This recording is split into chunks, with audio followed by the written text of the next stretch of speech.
ایک مرتبہ حضرت ابو بکر صدیق رضی اللہ تعالیٰ عنہ اور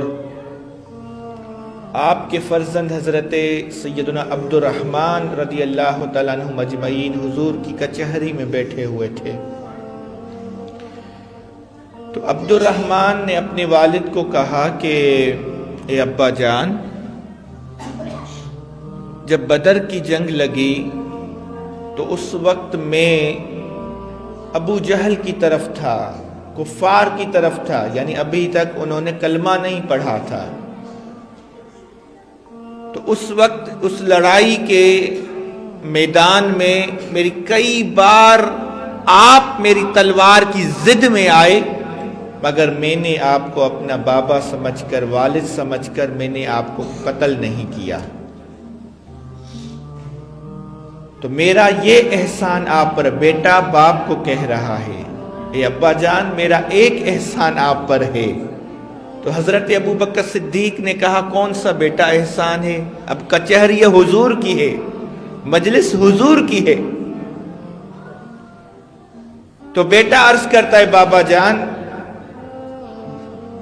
غزوہ بدر کے اندر جب کفار اور مسلمانوں کی جنگ ہوئی، گھمسان کی جنگ لگی، تو آپ محمد رسول اللہ کی جانب سے تھے اور میں کفار ابو جہل کی طرف سے تھا، یعنی ابھی کلمہ نہیں پڑھا تھا حضرت سیدنا عبد الرحمن رضی اللہ تعالیٰ عنہ نے.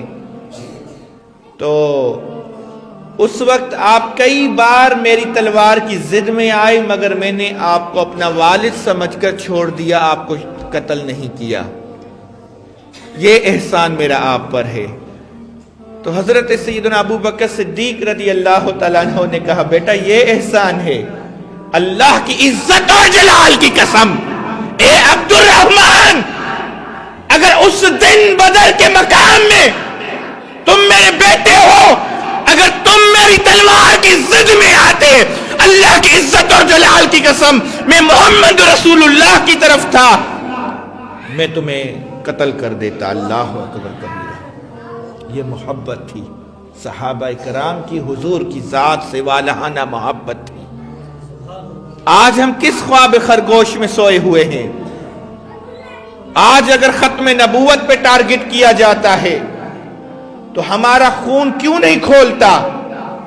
ہمارا خون اس طرح کھولے جس طرح ابو بکر صدیق کا کھولتا تھا. اللہ اکبر کبیرہ. عزیزان گرامی، حضور سید عالم صلی اللہ علیہ وآلہ وسلم کی محبت تمام رشتوں پہ جب تک غالب نہیں، اس وقت تک بندہ مومن نہیں ہوتا.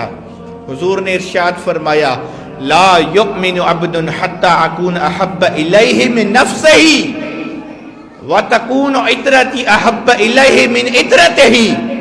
حضور نے فرمایا اس وقت تک بندہ کامل مومن نہیں ہوتا جب تک مجھ محمد رسول اللہ کو اپنی جان سے زیادہ محبت نہ کرے، جب تک میری اولاد، میری عطرت کو اپنی اولاد سے زیادہ نہ چاہے. یہ سادات کرام جو ہیں اولاد رسول ہیں، ان کا احترام ہم پر واجب اللہ نے کیا، قرآن میں کیا. اللہ تعالیٰ ارشاد فرماتے قُلْ لَا أَسْأَلُكُمْ عَلَيْهِ أَجْرًا إِلَّا الْمَوَدَّةَ فِي الْقُرْبَى. حضور اے محبوب آپ فرمائیں کہ میں نے جو آپ پہ تبلیغ کی ہے، آپ کو کلمہ پڑھایا ہے، آپ کو مسلمان کیا ہے، اس کے بدلے کچھ نہیں مانگتا، بس صرف ایک بات مانگتا ہوں، ایک بات کا سوال کرتا ہوں الا المودۃ فی القربى.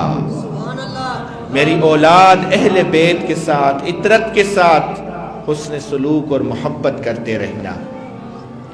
حضور نے فرمایا اس کلمے پڑھانے کا کوئی اجر نہیں مانگتا، اس احسان کا کوئی اجر نہیں مانگتا، بس صرف یہ مانگتا ہوں کہ میری اولاد اہل بیت سے وفا کرتے رہنا، ان سے محبت اپنی اولاد سے زیادہ کرتے رہنا.